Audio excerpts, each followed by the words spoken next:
हमारे साहब लाई गई हुकूमत या मदाखलत के ज़रिए लाई गई हुकूमत का नतीजा ये है कि बदइंतज़ामी है, बुरी गवर्नेंस है। चाहे मामला चीनी का हो, चाहे मामला आटे का हो, चाहे मामला LNG का हो, चाहे पेट्रोल का मामला हो, पे दर पे ऐसे मसाइल आते रहे हैं। और वो मसाइल भी नहीं, अब तो वो बाकायदा अगर देखा जाए तो हुकूमत की अपनी परफॉर्मेंस के ऊपर चार्जशीट है, इसीलिए रिपोर्टें भी बाहर आती हैं और सब चीज़ें सामने आ जाती हैं। ये इसकी बुनियादी वजह यही है कि सियासत इंडिपेंडेंट नहीं है, उसके अंदर बहुत सी ऐसी मदाखलत है जो कि नहीं होनी चाहिए, और उसी की वजह से मुल्क का ये हाल है। हुमायूं साहब, देखिए, सबसे पहले तो ये जो चीनी की सनत है या सीमेंट की सनत है या ऑयल मार्केटिंग कंपनीज हैं या दवा साज कंपनियां हैं, ये कोई 2018 में तो वजूद में नहीं आई थी। ये तो पिछले 72-73 साल से मौजूद हैं। इसी तरह कारोबार करती हैं। पाकिस्तान के कवानीन उसी ब्यूरोक्रेसी के साथ, उसी रेगुलेटर के साथ ये कारोबार करती हैं। हाँ, हमने चीनी के सिलसिले में, ऑयल के सिलसिले में, दवाइयों के सिलसिले में, सीमेंट के सिलसिले में हम कोशिश कर रहे हैं कि पता चलाया जाए कि कोई कार्टेलाइजेशन तो नहीं है, और इसी सिलसिले में ये रिपोर्ट सामने आई है। इन पे आगे एक्शन होगा, जिसके अल्टीमेट नतीजे ऑलरेडी आपने देखा कि पिछले साल जो ऑयल शॉर्टेज हुई थी, उसके नतीजे में बहुत से फैसले ऑलरेडी गवर्नमेंट कर चुकी है। जिस तरीके से प्राइस डिटरमिन की जाती है तेल की पाकिस्तान में या गैस की, उनमें ऑलरेडी चेंजेस आ चुके हैं। दूसरी मैं आपसे ये पेट्रोल का क्राइसिस तो हमारे साथ इस साल का है सर। कुछ अच्छी बातें भी आप जरा देख लें।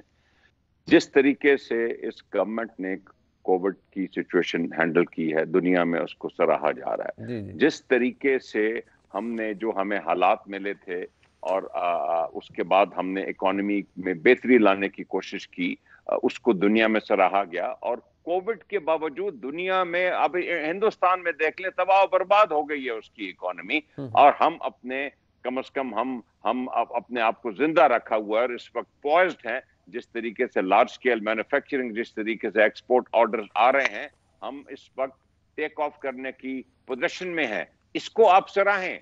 आप देखेंगे कि हमारी जो करप्शन है, चाहे वो बड़ी सतह की हो, चाहे दरमियानी सतह की हो, निचली सतह की हो, उसमें बहुत बेहतरी आई है। ये अच्छी चीजें भी आप सर इसका बैरोमीटर क्या है हमायूं साहब? ये इसका बैरोमीटर क्या है कि करप्शन में कमी आई है? और साथ आप फरमा रहे हैं, मैं बताता हूं सर, और दूसरा आप फरमा रहे हैं सर कि करप्शन में कमी आई है।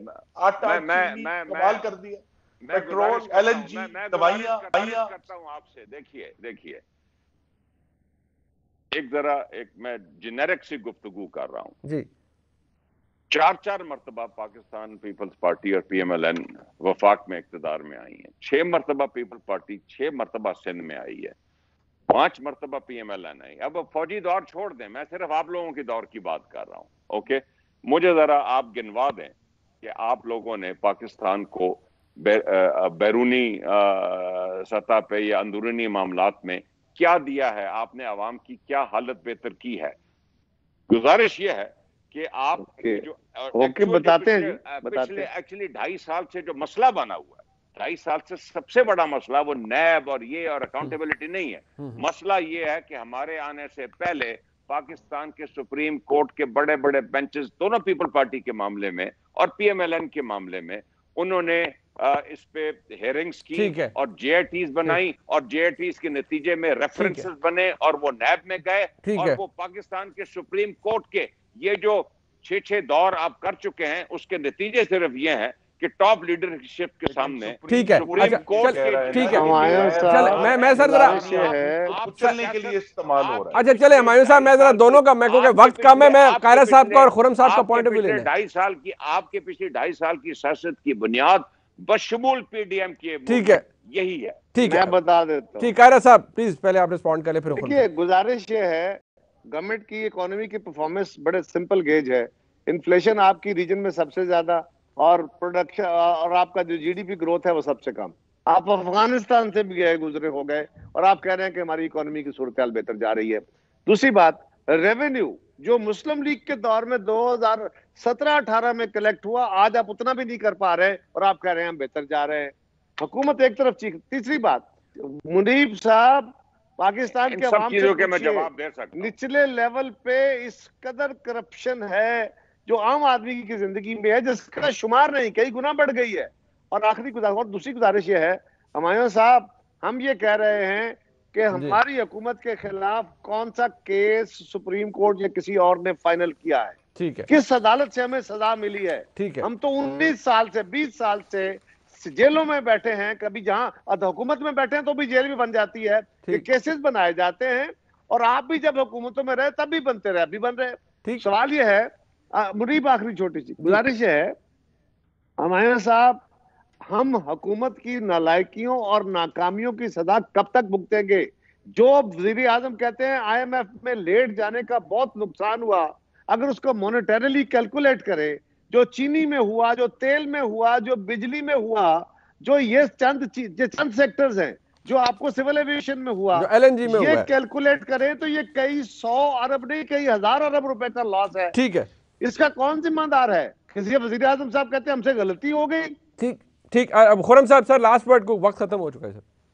जी, हुकूमत ना सिर्फ नालायकी का सर्कस है बल्कि माफिया सरपरस्ती का सर्कस भी है, जिसमें यह हुकूमत वादे तौर पर हुकूमत अज माफिया, मिन जानिब माफिया, बराए माफिया है।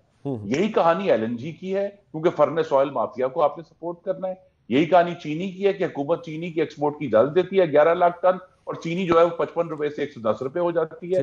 यही कहानी जो है ये दवाइयों में है, कि वो दवाइयां जो 5 साल नवाज शरीफ के दौर में काबीना रिजेक्ट करती रही कीमतों में, वो इन्होंने, इनके वजीर साहब ने कर दिया, और फिर वजीर साहब को फारिग भी किया गया तो वो सेक्रेटरी जनरल बन गए। इसी तरह जो है हम ये बार बार देख रहे हैं, गंदुम खुद स्मगल करवाते हैं 60 लाख टन पंजाब से, कहते हैं गंदुम खत्म हो गई जून में ही, और फिर अब हमने देखा कि वही गंदुम जो है वो आके 33 रुपए से 80 रुपए हो जाती है। और आखिरी बात जी देखिए, जो ये माफिया का मूवमेंट है ना, अब मुझे नहीं मालूम कि एविएशन वाली कहानी जो थी उसके पीछे क्या वर्जन एयर को आपने PIE के रूट्स देने थे, उसके पीछे क्या ये कहानी थी कि जी एक ऐसी एयरलाइन जो बर्तानिया में फेल हो रही है उसको PIE के रूट्स देकर चला दिया जाए। अभी तो ये इन्वेस्टिगेशन होनी है, लेकिन ये इन्वेस्टिगेशन अब लाहौर हाईकोर्ट ने क्लियर कर दिया है कि पेट्रोल का जो क्राइसिस था, कि आपने 25 रुपए पेट्रोल कम किया, मुल्क से नायाब हो गया, वो माफिया का खेल था जिसकी सरपरस्ती हुकूमत ने की।